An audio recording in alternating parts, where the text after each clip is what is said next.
hola, and welcome back to my YouTube channel here at Benidorm and beyond. I'm an English woman who's lived in this tourist city for well over 20 years now, and I love to share news, info and interesting items about the resort to all you Benny lovers out there. So please like and share this video and hit that subscribe button to follow my regular Spanglish adventures.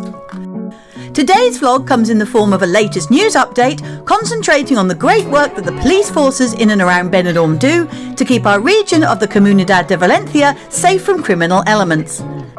My first story brings the news that just last week, the Civil Guard arrested 3 people here in Benidorm for stealing from homes in the municipalities of the Marina Alta and Baixa, which are the 2 districts that make up our local area of the Costa Blanca.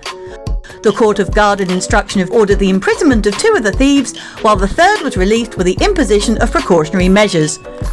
During the months of September to November last year, the Civil Guard detected a series of robberies in homes in the 2 regions mentioned, and so an operation entitled Torre Rojo, or Red Tower, began.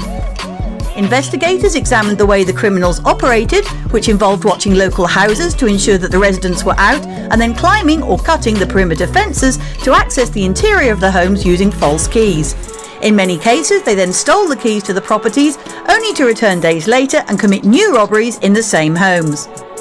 The agents focused their suspicions on 2 criminals, both of whom were living in Benidorm, with one of them, the leader of the gang, standing out for his special talents in lock opening. On November the 21st, after proving the participation of the criminals in a whopping 25 crimes committed in not only Benidorm, but also the local towns and villages of Benitachell, Finestrat, Javier and Teola de Maraira, a search was carried out at the home of the criminals, where they were subsequently arrested. During the search, a key was found that led the officers to a storage room in another local housing estate, which was being used by the leader on a rental basis. Inside, various objects and money from the robberies were discovered. Continuing with the investigations, on December the 7th, the agents located and detained the 3rd and last member of the criminal group in the coastal resort of Javier, which lies about 20 miles north of Benidorm. The detainees, 3 men between 35 and 56 years old, were charged with 18 crimes of robbery with force, 6 crimes of theft and 1 crime of belonging to a criminal group. With a history of carrying out similar acts, they were placed at the disposal of the court, which ordered imprisonment for the first 2 detainees, with a 3rd having been given his freedom. In this Torre Rojo operation, instruments for making keys, lockpicks, bumping keys and other tools used to commit the robberies were found. In addition, high-end jewellery, watches and accessories, electronic devices, mobile phones and tools were seized, along with just over €1,200 in cash. Although happily, the majority of recovered objects have now been returned to their rightful owners, police researchers request the collaboration of local residents to identify the objects that still remain unidentified, which are being kept in the main post of the Civil Guard of Javier. My second item brings another success story, this time bringing the news that the National Police of Benidorm have dismantled the largest ever ecstasy production laboratory in Spain, again just last week. They intervened in undercovering a stash valued at a staggering €105 million by breaking up the biggest production laboratory of this type of synthetic drug discovered to date in Spain, situated in the town of Simat de la Valldigna, about 60 miles north of our resort. In the operation, 12 people involved with the large-scale production of amphetamines for distribution through the country and even abroad were arrested in the nearby seaside resort of Altea, as well as the inland town of Sueca in the Valencian region. 5 searches were carried out, resulting in nearly 1,900 litres of MDMA, known as Ecstasy or crystal, being seized, along with 1,000 litres of precursors to produce more drugs and another 1,000 litres of chemical waste. The 1,900 litres of MDMA, once transformed into its solid state via the process of crystallisation, would have become more than 2 tonnes of ecstasy, so researchers suspect that this drugs network could also be supplying the narcotic to drug traffickers in other European countries. 4 of those arrested, including the 2 ringleaders arrested in Altea of Moroccan origin and the 2 detained in the laboratory who were Dutch chemists with records in their own country, were imprisoned after being presented before Investigative Court No. 2 in Benidorm. Agents from the narcotics group of the Benidorm Police Station began the investigation back in October 2023 after becoming aware of the existence of a criminal network based in our easterly region that was allegedly dedicated to the production of synthetic drugs. The Benidorm investigators initially identified 2 suspects on whom they carried out various surveillance and monitoring until they located several properties of interest. These two people, who were Moroccan and living in Altea, just up the coast, were apparently the ringleaders of the network, with neither having a criminal record. The officers initially located a type of shanty building in Altea La Vella, hence the operation was named Chamitho, which means a kind of thatched hut, where it was suspected that the drug laboratory was located. However, subsequent investigations led to a country house located in the area of Simat de la Vadigna and Barag in the judicial district of Sueca, which is also in the Valencian community region. In this house, they observed unusual movement of the rest of the members of the organisation and noted evidence to confirm their suspicions, such as a strong smell of chemical products and the excessive transport of plastic bottles. In addition, the members were seen to be wearing industrial-style masks when entering and leaving the country house, and some changed their clothes after having been inside. According to the police, the organisation had chosen the location of the operations centre strategically to try to go unnoticed, since the laboratory was located in a wooded and mountainous area with deteriorated and narrow access roads. Of the men investigated, it was discovered that they all had different roles assigned to them in their criminal network.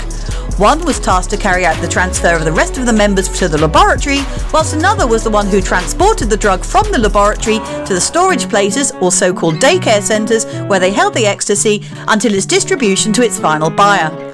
Another member of the organisation acted as a drug vigilante to avoid being assaulted by other criminal networks, whilst a fourth took advantage of the fact that he had no criminal record, therefore using his documentation and ID in order to rent the properties used and avoid alerting the police. Lastly, of course, were the leaders who were responsible for the whole operation and ran the illegal outfit. The drug ring workers adopted strong security measures to avoid police detection, using between 5 and 10 vehicles of different makes and colours to make surveillance by the security forces difficult. On the other hand, the leaders acted as, quote, exemplary citizens, behaving as if they led a completely normal life, although both were unemployed. The development of the operation was finally triggered on January the 17th, when the investigating officers decided to stop 2 of the suspects when they were about to leave the lab in one of the vehicles used to transport the plastic bottles. When caught by surprise in this way, they accelerated sharply with the intention of running over the officers, who luckily narrowly avoided being run over by jumping into a ditch. The suspects were chased and intercepted by the police and were found to have 2 bottles of 5 litres each in their vehicle, which, upon the contents being checked, it was confirmed that they contained amphetamine, meaning that the rest of the arrest and home searches could be carried out. In total, the police arrested 12 men of Dutch, Moroccan and Spanish nationality and carried out 4 searches in Altea and 1 in Sueca, where a macro laboratory was discovered, with 1,900 litres of MDA, 1,000 litres of accelerants and precursors to produce more amphetamines, and 1,000 litres of chemical waste, as well as a large still, decanters, lathes, stoves, test tubes, precision scales and personal protective equipment, among other elements dedicated to the production and storage of the drug and its precursors.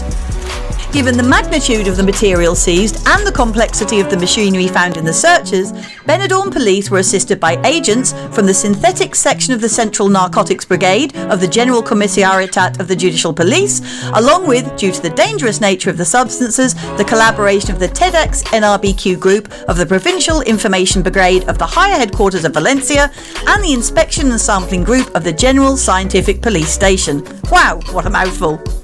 The agents observed in the laboratory that the chemical substances left over from the preparation of the drug had been discarded through tubes that led outside, which then ended up being dumped in the field, with the consequent environmental damage that would cause, for which they have also been charged as being guilty for crimes against the environment.